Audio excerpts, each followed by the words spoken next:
Pemirsa kantun ring tengahing pandemi COVID-19, gatre indik vaksin becik pisan kesanggre oleh kramo ring masan pandemi. Nanging upaya untuk ngewentenin vaksinasi COVID-19, dahat muatang pemidabdab genah penyimpanan miwah distribusi vaksin. Vaksin kedadosang silih tunggil usaha sanika apiang sida nambakin virus corona. Silih tunggil Direktur Rumah Sakit Swasta Ring Denpasar Gede Bagus Darmayasa Mausang, Rumah Sakit Pinakapahan sanika utamayang, antuk molihang vaksin sepatutnya nih nyiaga yang genah antuk nyimpen vaksin.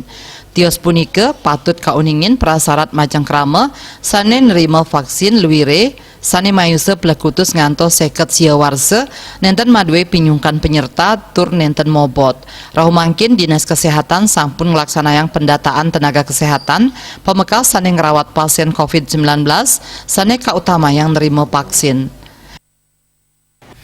Kami sudah didata khususnya petugas nakes oleh Dinas Kota Denpasar, yang mana petugas-petugas nakes ini adalah petugas nakes prioritas yang merawat khususnya COVID-19.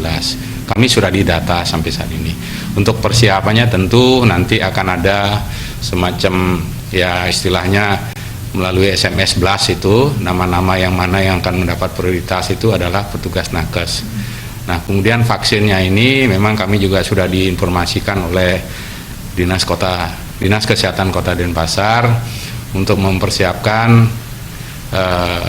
khususnya untuk ruangan vaksin ini ya tidak jauh berbeda dengan laboratorium yang sudah berjalan saat ini, hanya saja barangkali butuh tempat semacam kulkas yang agak terpisah dan mungkin baru tidak tidak pernah terpakai lah karena ini vaksin khusus ini dari. Ya diastun vaksin sampun kasiagayang nanging nenten kedadosang dasar majang krama antuk ngeluputang ngemargiang prokes 3M, ngwajikin tangan nganggen masker miwahnya ke jarak, santukan ring pemargin krama status sinarengan antuk wentenan COVID-19. Regita Cahyani miwah Ekayana Bali TV.